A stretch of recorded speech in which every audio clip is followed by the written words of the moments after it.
Now, the Independent Electoral Commission of South Africa is aiming to enable and assist South Africans to register online to vote in the national and provincial elections that are scheduled to take place next year. That's 2024. Themed "Your Vote is Your Voice."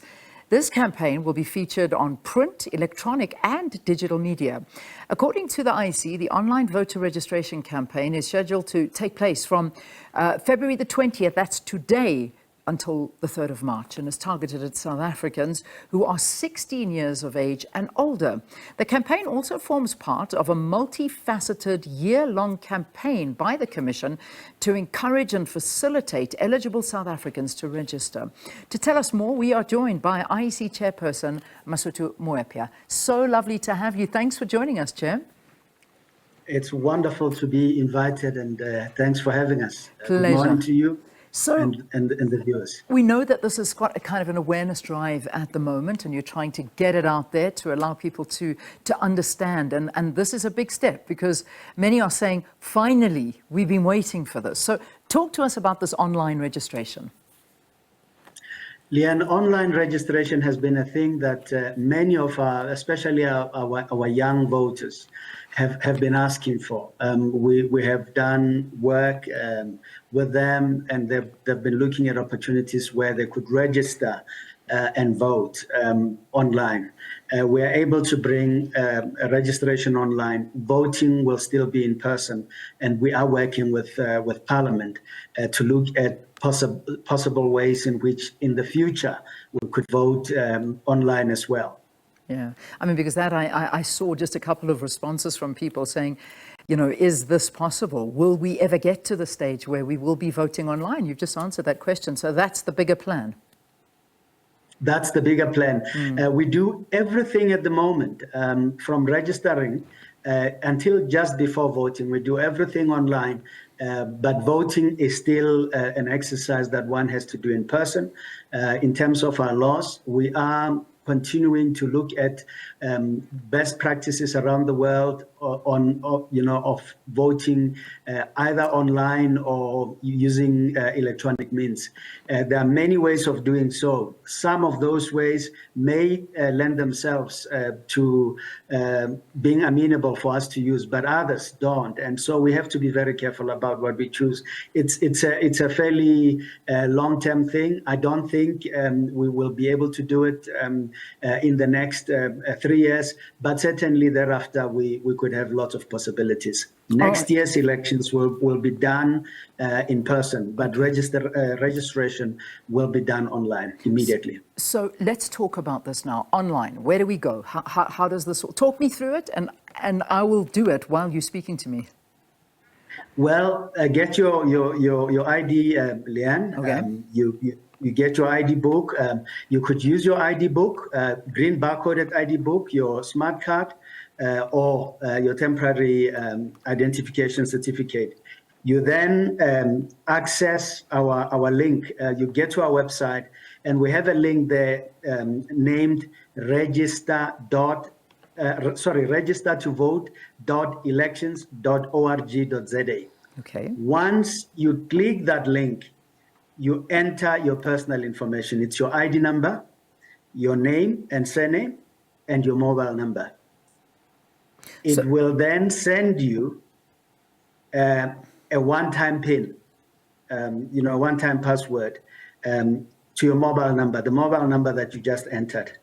You then capture your address once you have that. It'll give you an opportunity to review and acknowledge your information. You do so, and then you upload your photo. You take your photo and upload it. That's it. You're done. Fantastic. It will then go within seconds. It'll check your ID details against the population register. It will tell you immediately that your application for registration has been received, and there you are. You are on the voters' roll. That's amazing. So I'm actually doing it right now. I mean, as we speak, it's been pretty simple. I know I'm registered, so that shouldn't be too much of a problem. But it's right up there. It's one of the first options that you'd like to do is just to say, you know, make sure, do you want to register? I'm about to get the one-time PIN, and I want to see how quick, I want to see how good you are at this. Let me put my number in and not say it out loud. Okay, I've done it. Let me see how long this takes. So I'm going to get my PIN, hopefully. Your one-time PIN has been set. There it is. I've got my one-time PIN. Yes. And then I'm going to fill it in and hopefully, sorry, I'm doing this live, so I'm putting you on the spot here. That's good. Yeah, no, it is important. Spot, but that's a good thing to do. It is. Okay, here we go, and confirm that one-time PIN. And it is telling me, okay, it has, looking for my address, so that's another thing. So look, it's found me. It's now looking for my address, and then I just have to review and acknowledge. There's a couple of things that I need to do here, and I'm going to put that in, and it'll be able to tell me. How safe is this, though? I mean, this is important. Is this a safe thing to do? It's as safe as we have been able to get it to be. If you think about how you do business with a bank online, this is as safe as that. Safer than that, we are yet to find. And will continue to find. But we secure your data. Absolutely. What you're doing online is encrypted. It's got security around it. Even if someone were to hack you or hack us, they will not be able to decrypt your information as you have it. But we have put measures absolutely in place to ensure that your data is not out there. It's with us and us alone. Yeah. You know, the reality is that people, obviously, I'm one of the fortunate ones that sits here every single day with a laptop in front of me. I go home to a computer. I've got my cell phone at hand. There are a lot of people that don't have this. So let's talk about those that are unable to register online and if they can get somebody to do it for them. Let's talk about them getting somebody to do it for them, because that option is available. Okay. That option is available. We are able to allow up to 5 registrations from a unique device, either a laptop or a tablet or one's phone. We limit that number because we don't want to abuse it. To the extent that someone may try to abuse it, we will be able to locate who they were, because we will know which device it was, was used, who owns that device, and we'll be able to take measures, corrective measures against those people. But we've taken that step to allow for people who may not have these facilities to be able to access them as well. Remember, this is not the only way we register voters. We'll still register voters in the voting stations where they live, voting districts where they live. We'll still be able to, if someone is not well, they're bedridden, they're sick at home, they can still cause us to come and take their application at home. And that we will still do. So essentially what we have now done is we have opened another channel to receive applications on. And this should be a channel that is widely open. It is important to say that on this channel, you don't even have to be in the area where you live at the moment, but you have to give us an address of the area where you live. You were able to do that from the studio. You don't have to be at your home or in the voting station at your home. So you could be traveling, you could be anywhere in the world, and you could register and still vote in your voting district.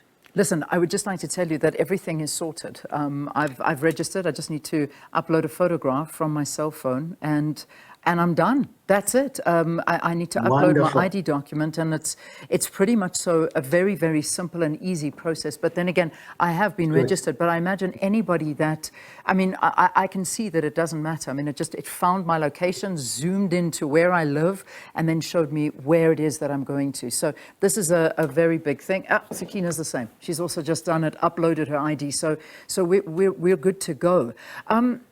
I want to talk about voter registration and the numbers, though, because obviously this is a huge drive to get people back to the polling stations, because over the years we've seen voter turnout dwindle, and that's a big concern. It is. It is, Leanne, and that's why we are starting so early in the process. Elections are going to take place any day from the 22nd of May next year.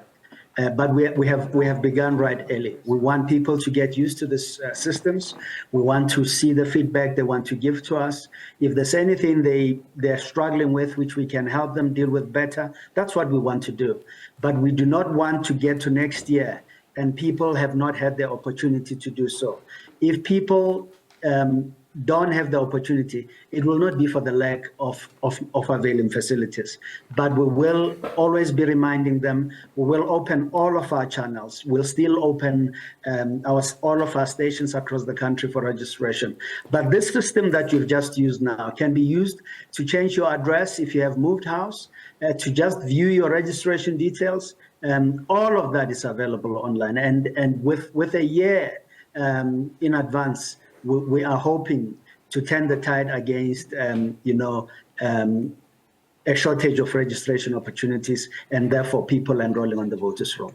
Okay. I want to ask you something just very quickly from one of our viewers, and it's quite an important one. As they're saying, IEC registration right now, not a problem because there's no traffic on their system, meaning there are not many people registering. This thing is going to fail like all department systems as soon as people start using it. So there's a worry from a viewer saying, all fine and good, now we're on, and I've seen a lot of people quickly saying they've registered, I've registered, my son just registered, this is great, this is amazing, Sakina changed her address, all fine, I'm done. But what happens when we get wind of this? Is this going to collapse? It's a great worry. We must say, if all of us, 60 million of South Africans, were to climb onto this, obviously we must expect some delays. And that's why we are also starting a bit early. But we have done everything that we could. The infrastructure that we have is infrastructure that will enable us to receive as many registrations as possible. But we are South Africans, we know it. Yeah. When we wait for the last opportunity, we create problems and we create bottlenecks.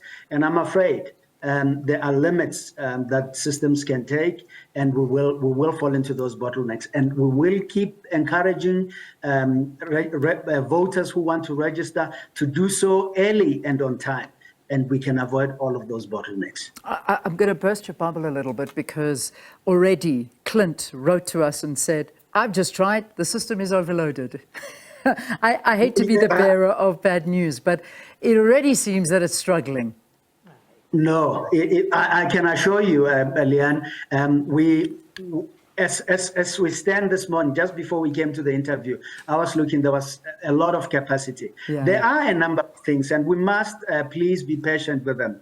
There are areas affected by load shedding. There are a whole lot of other things that are not, linked to us. And I can assure you from where we sit, we have taken care that we have backup power and that the system, will not be down. But out there, we don't know who's on load shedding at the moment.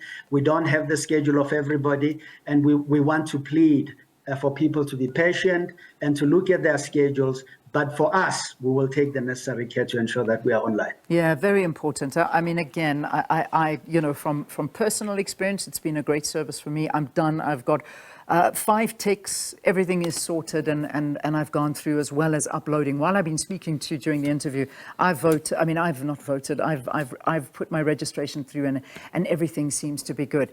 Final question in a minute.